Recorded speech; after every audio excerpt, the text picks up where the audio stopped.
कुमार सिंह, सहाचार्य, हिंदी विभाग, राजा सिंह महाविद्यालय सिवान।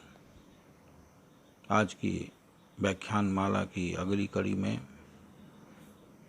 पिछले व्याख्यान में बचे हुए कबीर के दोहों पर चर्चा की जाएगी। जैसा कि आप जानते हैं कि ये व्याख्यान स्नातक प्रथम खंड के हिंदी रचना पर केंद्रित है। हिंदी रचना में संकलित कबीरदास के दोहे शीर्षक से प्रस्तावित कबीर के कुछ दोहों का संकलन किया गया है। विगत व्याख्यान में पाठ्यक्रम में प्रस्तावित कबीर के 4 दोहों पर चर्चा की गई थी। आज उसके आगे के दोहों पर चर्चा की जाएगी। जैसा कि आप जानते हैं कि कवि अपने समय और समाज से गहरे स्तर पर जुड़ा होता है। उसका जुड़ाव इतना गहरा होता है कि अपनी कवि दृष्टि से अपने समय और समाज को, अपने समय और समाज का सूक्ष्म निरीक्षण करके उस समय के रहने वाले मनुष्यों को आगे के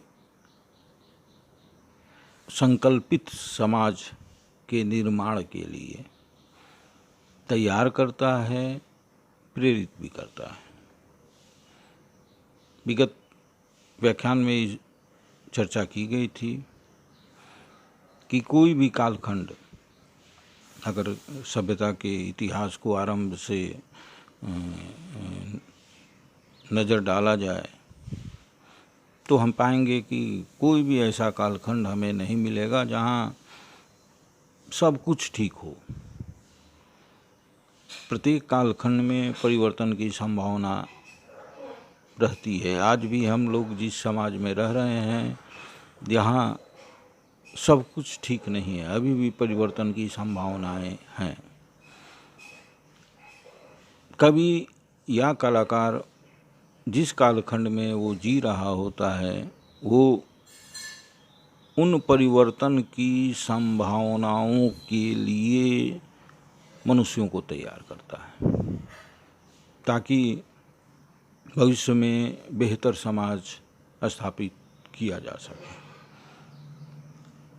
कवि की कविताएं, यूँ कहा जाए कि सभी कवि की कविताएं इसी कोशिश का ही परिणाम होती है। कवि अपने समय के समाज से अपनी कविताओं के माध्यम से संवाद करता है और उस संवाद के क्रम में उस समय के मनुष्यों को आगे के बेहतर समाज के लिए अग्रसर होने के लिए तैयार भी करता है। कबीर के सभी दोहे मनुष्य को मनुष्य बनाने की कोशिश का परिणाम है। जैसा कि हम सभी जानते हैं कि केवल मनुष्य का शरीर पा लेना ही मनुष्य होना नहीं होता है। मनुष्य होने की क्रिया बहुत कठिन प्रक्रिया है और उस प्रक्रिया के लिए साहित्य ही उसमें सहायक हो सकती है, उस मनुष्य को मनुष्य बनाने में। कबीरदास भी अपने दोहों के माध्यम से, अपने सूक्त वाक्यों के माध्यम से उस समय के समाज के मनुष्यों से संवाद करते हुए बेहतर मनुष्य बनाने की कोशिश कर रहे थे, उसे बेहतर मनुष्य बनाने की कोशिश कर रहे थे। आपके पाठ्यक्रम में जो 5वां दोहा संकलित है कि ऐसी बानी बोलिए मन का आपा खोए, अपना तन शीतल करे औरन को सुख होए। कवि उस समय के मनुष्यों को कहता है कि मनुष्य का सामाजिकरण भाषा के माध्यम से ही होता है। भाषा वह जो उच्चारित हो, वाचिक हो। मनुष्यों को भाषा को बहुत सरल तरीके से स्वीकार नहीं करना चाहिए। भाषा बहुत गहन और कठिन वस्तु होती है। इसी भाषा की बदौलत समाज का निर्माण संभव हुआ है। मनुष्यों को इस भाषा का इस्तेमाल बहुत सहज ढंग से नहीं करना चाहिए। उसे ऐसी वाणी का प्रयोग करना चाहिए जो संतुलित हो, निश्चल हो, सरल हो, उसमें उत्तेजना न हो। क्योंकि आप देखते हैं, आप महसूस करते होंगे कि जब किसी को डांटना होता है, किसी को गाली देना होता है, किसी को फटकारना होता है, तो उसके अनुरूप शरीर को पहले तैयार करना पड़ता है। ब्लड प्रेशर बढ़ाना होगा, आंखें लाल होगी, चेहरा तमतमा जाएगा, तब जाकर आप किसी को डांट पाते हैं, फटकार पाते हैं। कबीर कहते हैं कि इतना सब करने के लिए पहले खुद शरीर के अंतर में इतना सब शरीर के भीतर झेलना पड़ता है, तब गुस्सा अभिव्यक्त होता है, तब डांट निकलती है। इसलिए गुस्सा, डांट, फटकार की भाषा अच्छी नहीं होती, क्योंकि दूसरे पर तो वो दुष्प्रभाव डालती ही हैं। दूसरे पर दुष्प्रभाव डालने के पूर्व खुद अपने शरीर पर दुष्प्रभाव डालती है। इसलिए हमेशा ऐसी वाणी का प्रयोग करना चाहिए जो संतुलित हो, मधुर हो, मीठा हो। मीठी वाणी के साथ शरीर पर उसका प्रभाव भी, खुद के शरीर पर उसका प्रभाव भी मीठा ही होगा। क्योंकि अपना तन शीतल करे, वो खुद का तन मन को ठंडक पहुंचाती ही है। मधुर वाणी दूसरे को भी सुख देती है। कबीर इस दोहे के माध्यम से उस समय के मनुष्यों को कहते हैं, शिक्षा देने की कोशिश करते हैं कि आप उत्तेजना में अपनी भाषा का प्रयोग न करें। मधुर भाषा का हमेशा मीठा बोले, केवल मीठा बोली बोलें, उससे आप भी शीतल रहेंगे और दूसरे को भी आनंद मिलेगा। अगला दोहा है कि वृक्ष कबहू नहीं फल भकए, नदी न संचय नीर, परमारथ के कारणे साधुन धरा शरीर। इस दोहे के माध्यम से कबीर उस समय के मनुष्यों को शिक्षित कर रहे हैं और कह रहे हैं कि आप, हे मनुष्य, अपने आसपास को देखो। वृक्ष है तो फल फूल देता है, तो खुद के लिए नहीं देता है, खुद नहीं खाता है। नदी है तो वो हमेशा बहती रहती है, वो अपने पानी का संचय नहीं करती है।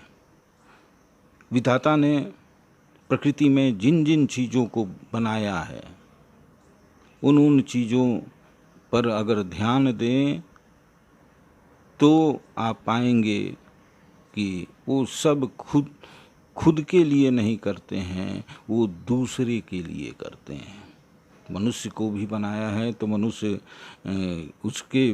उसका अर्थ यही है। इन सब चीज़ों पर अगर ध्यान दे तो आप पाएंगे कि मनुष्य की सार्थकता उसके सामाजिक होने में ही है।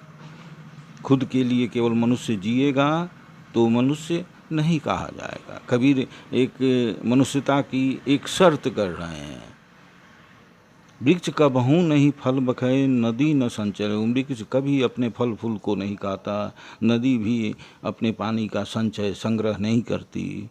परमारथ के कारणे साधुन धारा शरीर। मनुष्य है तो केवल खुद के बारे में सोचेगा, केवल खुद की चिंता करेगा तो मनुष्य कहने योग्य नहीं है। परमारथ, दूसरे का हित मनुष्य होने का की अनिवार्य शर्त है। खुद की चिंता मनुष्यता से दूर करती है। केवल खुद की चिंता मनुष्यता से मनुष्य को दूर ले जाती है। अगला तो है कि निंदक नियरे राखिए, आंगन कुटी छवाए। बिन पानी साबुन बिना, निर्मल करे सुभाए। कबीर इस दोहे के माध्यम से कहते हैं कि मनुष्य अपनी नज़र में तो ठीक रहता है, उसकी सब क्रिया, उसका सब आचरण अपनी नज़र में ठीक होता है, लेकिन उसकी कमियों, अपनी आंखें अपनी कमियों को नहीं देख पाती। निंदा करने वाला, आलोचना करने वाले को नज़दीक रखना चाहिए, नज़दीक ही नहीं रखना चाहिए, अपने घर के आंगन में उसका घर बनवा देना चाहिए, ताकि मनुष्य को अपनी कमी का अंदाज़ा लग सके, ताकि सुधार की संभावना हो। आज के समय में मनुष्य इतना असहिष्णु हो गया है कि निंदा को बर्दाश्त नहीं करता। कबीर कहते हैं कि ऐसा नहीं करना चाहिए। कि निंदक नियरे राखिए, आंगन कुटी छवाए। बिन पानी साबुन बिना, निर्मल करे सुभाए। फिर का कहना है कि अपने आलोचक को अपने पास रखना चाहिए। उसकी आलोचना से खुद के दोष का पता चलता है और उस दोष के निवारण में सहायता मिलती है। वो दृष्टांत देते हुए कहते हैं कि बिन पानी साबुन बिना, निर्मल करे सुभाए। आलोचक, दोष बताने वाला बिना पानी और बिना साबुन के स्वभाव को निर्मल कर देता है।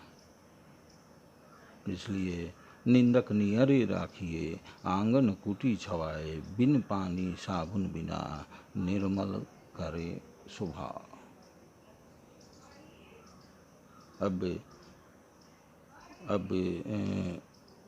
कबीरदास के बाकी दोहों पर चर्चा अगले व्याख्यान में की जाएगी।